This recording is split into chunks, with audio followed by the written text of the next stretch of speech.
Good morning, my friends. Hello. My name is Natasha. I am the creator and the founder of the Glow Up Method, and I'm so excited to be here with you today. So, there's always life, right? Like, there's never a moment that something isn't going on for us, right? We're just constantly being inundated with information and stimuli, right? Like, and how do we get this information? Well, it's something we see, like we observe people's facial expressions or their behavior, or they're hugging, and we kind of make some judgments. We process that information. What's another way that we kind of get our information? Well, of course, through our senses. It's like what? Seeing things happen. We see how a person's behaving. We hear what they're saying. We hear the tones in their voices. We, have smells. Like, suddenly if we smell smoke, oh my gosh, is there a fire or something like that? If something tastes bitter or rotten, we know that it's probably not safe or good to continue to eat. Touch, right? Like, if somebody's caressing us versus if they're hitting us, or if something's hot or versus cold. And so we're constantly getting all this stimuli from our environments, right?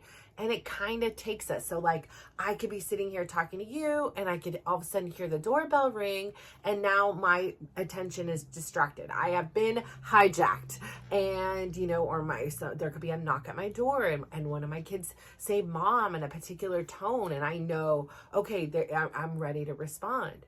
And so this morning when I woke up, with all the things that are going on, based on all my external stimuli, right? What's happening in my family dynamic, what's happening in my finances, what's happening in my career, what's happening in my physical health. I just had this overwhelming sense that today's theme of the day, my intention, was about calm. It was about just being calm. And so during my meditation this morning, I opted to do a sound meditation. And so I wasn't guided in anyone's direction of what to do. I just listened to the sound bowls and the music that was playing in there. And I really got to this deep place of peace and calm and present. And I'm not saying that other thoughts and things didn't pop in my mind and I didn't observe them and then, release them. But what I am saying is I did find this place of peace. And so I wanted to continue on this challenge I had for myself last week to go on these daily walks. 5 to 10 minutes, or 5 to 10. 5 to 10 is fine, but mine was 10 to 15 minutes outside.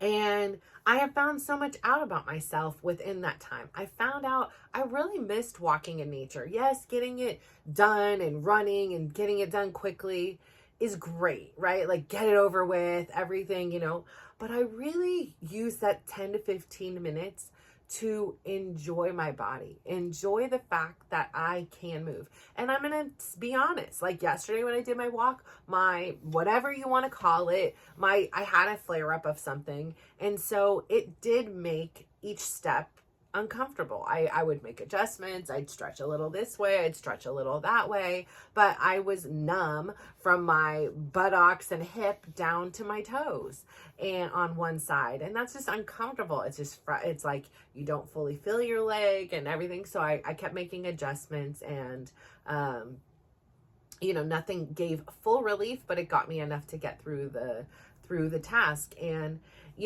even through the discomfort that I was experiencing, I was just so glad to be outside and to feel the cold air on my shoulders, like when there was like a little breeze. It wasn't really cold, it was just cooler because there was wind than like perhaps in the stillness of inside the house. And it was great to feel like the sun's warmth on my shoulders. It just was great to hear the birds and all these things. And so I really have found this place where I can be present and enjoy the walk. That walk, yes, it will count to my step total, but it's not about getting to a step total. It's not about like getting some physical goal. It's about slowing down and enjoying the moment. And I feel like for so long, like I would see something beautiful and I'd want to reach for my phone. Oh, I love this flower. Oh, look at these birds. Oh, look at this pine cone. Whatever it was, look at this cloud formation. Look at this tree. And I'd be so quick to grab my phone to try to capture it, right? And I'd be in a hurry to oh, gotta get it. And then I think back to myself, I rarely, if ever, go back and look at these things. And even when I do, they don't look as beautiful as it did in the moment. So this is really reminding me to embrace the moment I'm in versus trying to hurry up through it. Hurry up and getting through this walk. Hurry up and getting, it's like, no, I want to go on this walk. I will go on it from 5 minutes to 50 minutes if I so choose. Whatever it is, there's no anything. There's no hurry. There's no rush. It's just really taking the time to have no distractions. Besides, obviously, there's the environmental ones we discussed, right? The different feelings, the different sounds, the different things that, I hear, a screeching of a tire and I look over, so I'm not in complete, unable to just shut everything off. But what I did today was in regards to the senses while I was on my walk, because I'm really in this place of today where I need to prioritize myself and prioritize my children, right? Our well-being, the 5 of us, is at my top of my totem pole. And there's a lot of things going on, a lot of external stimuli, a lot of impulsive behaviors that are unpredictable things that are coming. And so in order for me to stay grounded in who I am and not feel hijacked and that I need to respond to every single impulsive thing that somebody else is bringing into the equation, I really need to ground myself. I really need to be strong in my conviction and know how to use these tools. So like I say, when I practice my daily dose of dysregulation, it helps me practice being in a state I don't like being in and to remind myself to breathe. And so now I'm going to take that a little bit further. I have my mornings, my mindful mornings, where I start with my meditations. Why? Because I started with a bunch of wins, right? I started with things I've already accomplished. I started with things that have set an intention for the day. I have started just knowing I've accomplished something that I wanted to do, and I'm filled my tank. So whatever external stimuli and events occur, I at least am coming at a place at a full tank, right? Or damn near.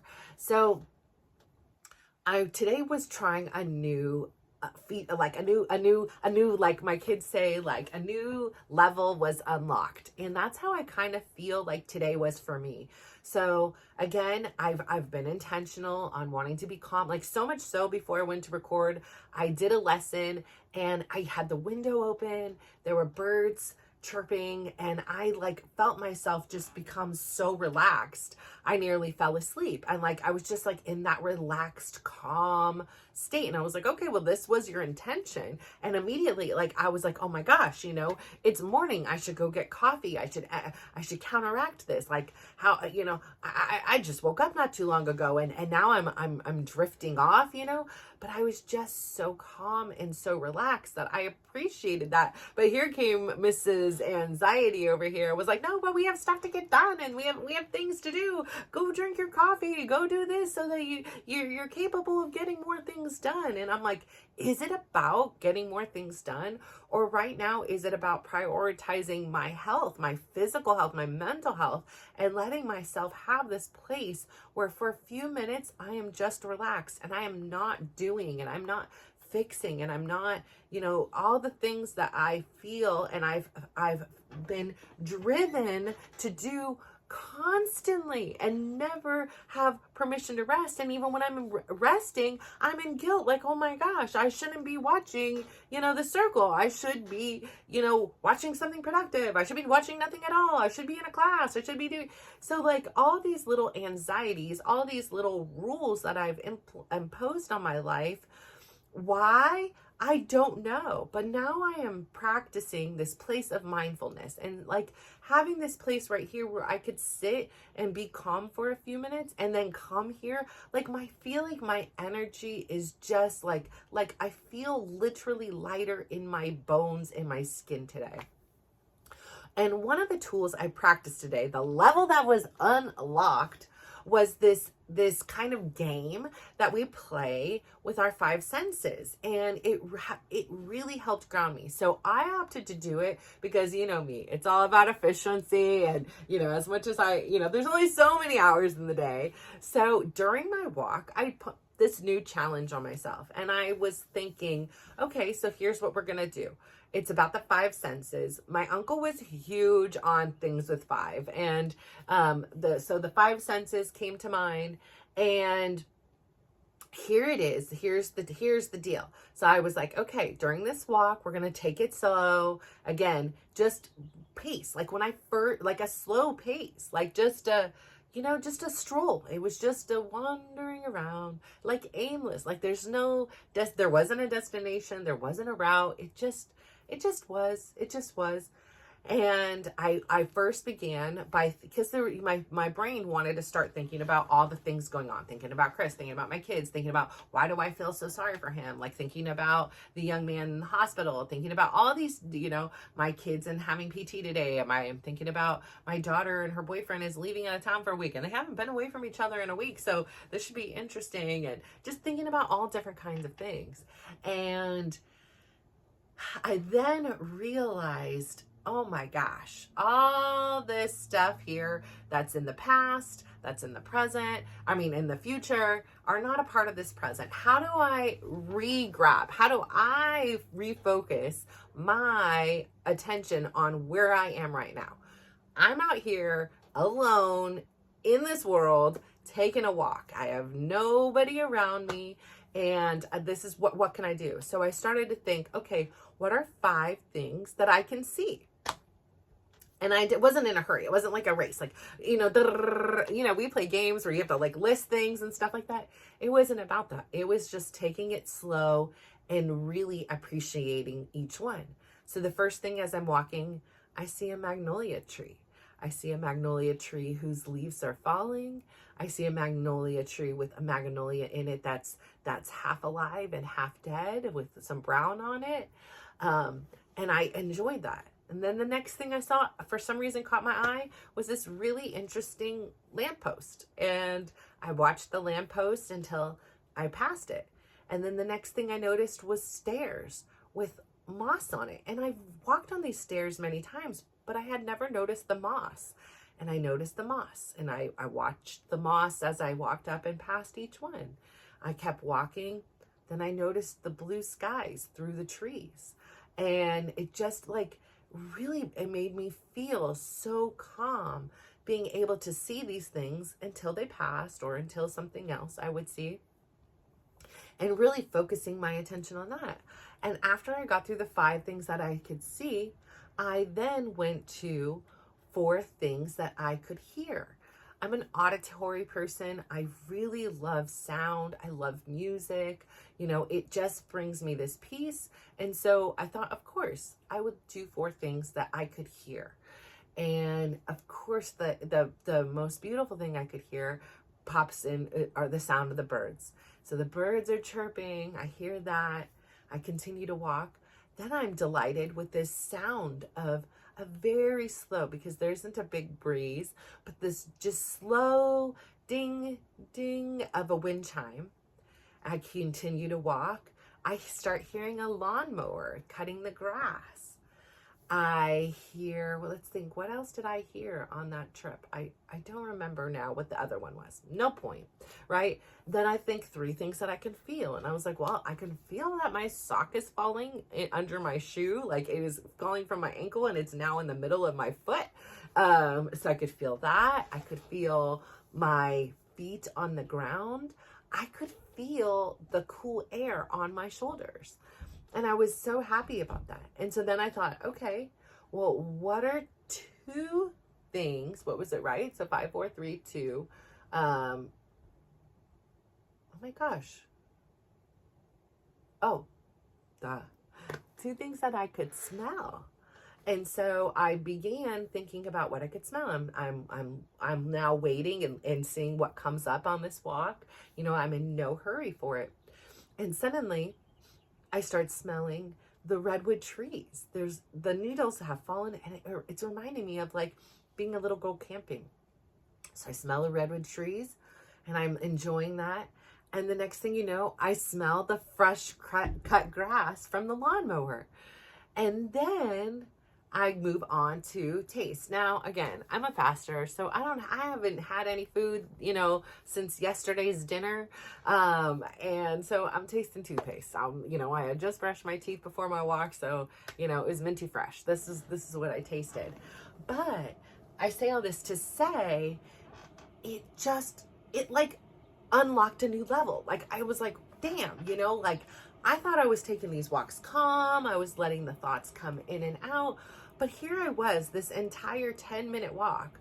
And my walk ended up being 18 minutes. But now I looked at my watch at 10 minutes in, and about 8 to 10 minutes, I think it was something like that I used that time to focus on this. And I didn't think of anything else. I was simply on this discovery mission of finding these things in my environment. And it like made this extra level of peace during this peaceful, walk that I take, even amplified. Like, it just increased it substantially. And so I was like so grateful for it. So I was indulging in that. But then as soon as it stopped and I went back to just finishing my walk the way I usually does, I was really celebrating. I was like, wow, that was really cool. Like, I am so excited for that result. Like, it was unexpected, and I had no, really notions of where it would go. And I tried it and I really liked it. Like, I discovered something new. I unlocked this whole, option that's available that I can utilize in any situation, when things get stressful or I feel like I'm being hijacked, like sometimes there's a lot of stimuli coming in and I start to get anxious, that if I could just use this to help ground me, like in any situation, how cool is that? And so I noticed then, as soon as I was done and I began doing the rest of my walk, it went back to my right hand. It was calm. It was, the way it's been. But, thoughts come in, thoughts come out, thoughts come in, to do's, to don'ts, to this, to that's, and, people, things. And then, I'd see, a pretty flower again, or something else would come up again. But it was really fascinating to have one walk compare two different strategies. And I feel like taking the walk and adding on this extra little cherry on top of tapping into my senses has really helped me. And I literally feel like I can feel my brain being like, yay, we're going to build some new neurons here. We're going to build some new pathways. I liked this and this was good. And so it doesn't have to be limited to a walk, or it doesn't have to be on a walk at all. It's something I really want to try to practice incorporating as just another skill, as another tool in my toolbox to use so that I can remain grounded in who I am and present when things pull me away from where I am or where I want to be, or they pull my focus away. And this happens often, in my life. I'm a mom, and so every time a kid cried or a kid wants something or is hungry, I am, my focus on me or my priorities becomes them. That is my priority. Same goes with my partner. If he is having a temper tantrum, I need to go fix it. If he's upset, great. If he's happy, I need to go and be with him because I want to enjoy those few times a year that he's happy, and make sure it's sustained for as long as possible. And so, I think in life, it's really easy to let everything else take over and take control. At least for me personally, it has been so easy to do that, to have my life dictated and ruled by somebody else. And it maybe is intentionally they're trying to do it, but mostly it's me. It is up to me to decide, am I going to do these things? And do I want to do these things? And so, yes, I did for a long time relinquish my control of myself. And I can't even say like I did it on purpose or I knew, it just was. And it wasn't until that information came in that, oh wait, it can be different, that I started to question things. You think a lot of times about people like, how do they live like this? How do they do this thing? It's all they know.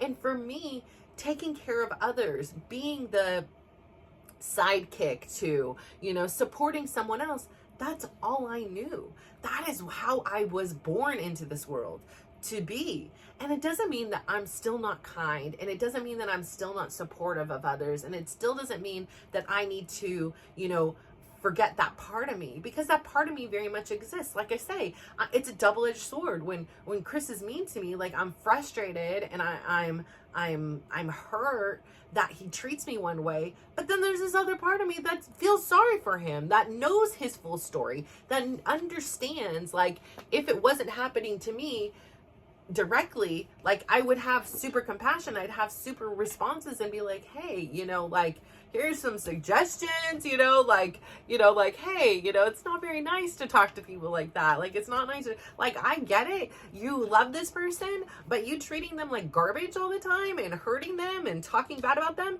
you are pushing them further from you than closer to you. So this concept, the way you're showing your love and expressing it, I won't downplay that it's love, but this is, you're trying to get, no, it doesn't work, like, it's not gonna work. And so I can sit here and feel sorry. Like, I can feel sorry for him, but I can also feel strong in myself. And I think for so many years, I didn't understand this concept that I can be two things at once. I thought I either had to stand up for myself or I had to feel sorry for him. There wasn't any middle place, and there wasn't room for both. And so as a people pleaser, as a person who, got into this relationship under the duress that it was my responsibility to take care of him, my responsibility to make sure that he was staying alive, it was my responsibility to make sure he didn't attempt suicide, which brought up all those emotions for me, right? Like, because here I am, I had that same scenario play out as a child, and so I'm in this protective mode. Like, I know what to do. I've already saved somebody from one thing. Like, I can do this, and it wasn't that I wanted to do that. Like, it just was like, I can, and I'm here, and I will. And I was loyal to a fault. And I told him my entire time, this is the thing about me, is I'm very loyal. I am very, like, once I let you in, you are in, but there is a threshold and there is a limit. And I think for so long, because that limit just seemed so far off and far away, I allowed a lot of people to abuse and take advantage of me. And when I started standing up for myself, and when I started exploring what that looked like, I didn't always know the best way to communicate it. It's like one of those things where it's like, you're so thirsty, you've been, you've had no water for, days or whatever it is, hours, whatever you can go.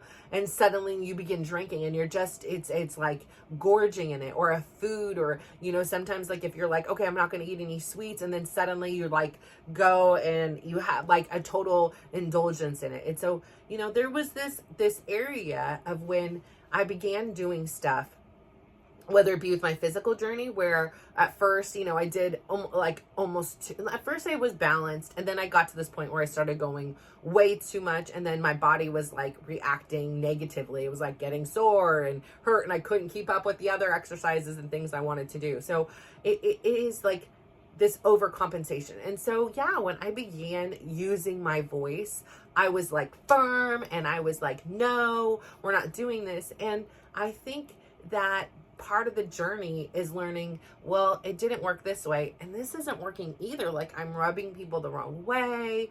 I feel isolated now. I'm isolating myself because I'm like, no, I'm not going to do everything. Like, that's not who I want to be either. And so I think life is this teeter-totter, balancing act of finding that Goldilocks place where it's not too much, it's not too little, but it's just right. And especially being a part of community. I am such a people person.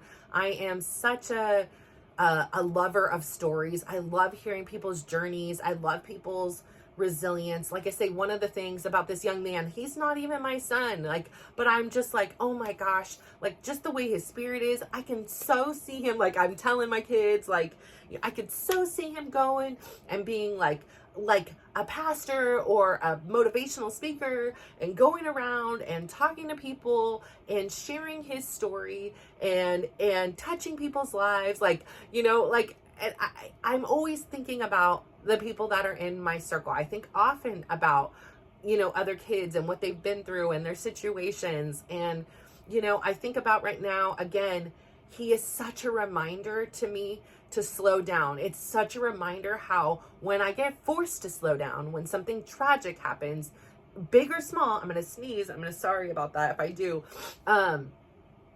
But we slow down. Like last summer, my son couldn't do a lot of things, but he could go on walks. So we slowed down and took walks.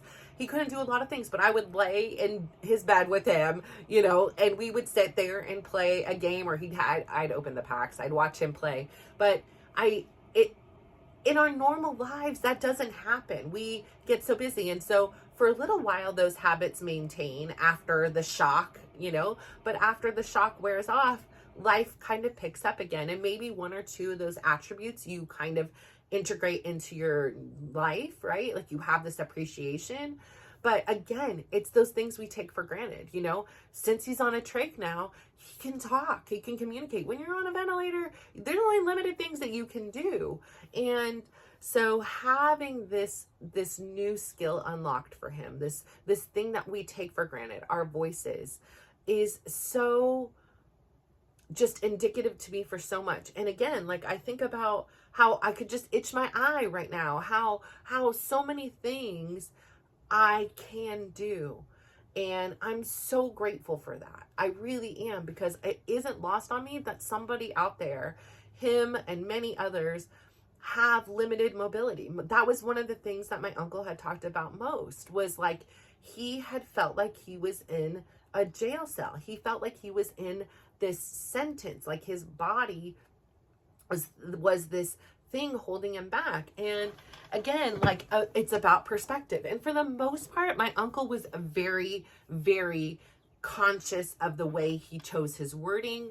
He was very conscious of, back, like, but, like he was very good at that. And he just, of course, would say those things when he was having like breakdown, meltdown moments or frustration, when it was like, maybe he wanted to get something and couldn't get it, or maybe he wanted to travel somewhere and couldn't.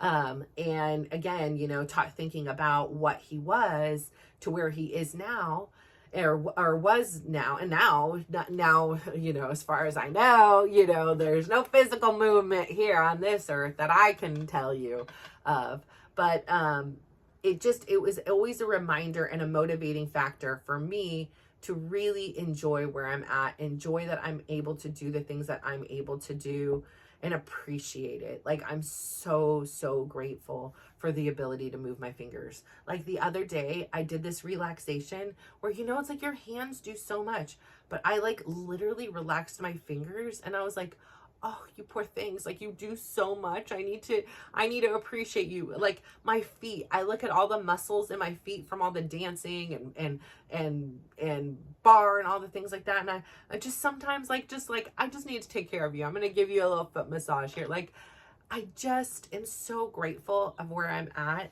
And the only reason I can get there is because I can shut out everything else and be present. And when I do that, like right now, I can just see all the things I'm grateful for. And so when you're feeling negative, or you're in a bad mood, or, somebody's pissing you off, or somebody's done something else, I encourage you to utilize some of these tools. Take a walk, go to your 5 senses and do some grounding work, and think about what you can see, what you can smell, what you can taste, what you can hear, what you can feel.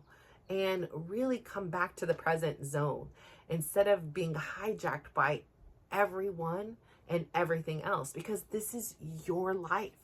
And I think so much of me has been in a hurry to get whatever it is done, because I've been in this place where it was like, once this is done, I can do this. Once this is done, I can do this. Once this is done, I'll be this. Once this is that. And that was robbing me of enjoying the moment. And so I encourage you, highly, highly, highly encourage you to incorporate some of these skills, these mindful moments, these tests of your resilience and your endurance, and start practicing them. So in calm states or in neutral zones, so that when chaos comes, you're prepared and not scared. You are able to react and respond as fits you, that aligns with your personal integrity. So I say all that to say thank you so much for tuning in today. Oh my gosh, I adore you. I'm so grateful for you. I appreciate every moment, even if you listen 30 seconds, 1 second, or all the way to the end here. I am so appreciative of you, and I know that somewhere in there, everything that I'm saying, something will click. It's planting little seeds, and perhaps some things you already know and you could teach me. Love to hear that. Come on in. I'm always ready for a lesson in life. And I hope that you not only utilize them, but you take this information, you absorb it the way you want to, you put your own little flair and twist to it, and then you send it out to the world so that this world and everybody in it can be a little bit better and brighter. So thank you so much. If you could do me one huge favor, go out there today, give somebody a big smile, give them a compliment, and just watch how they glow up. Bye.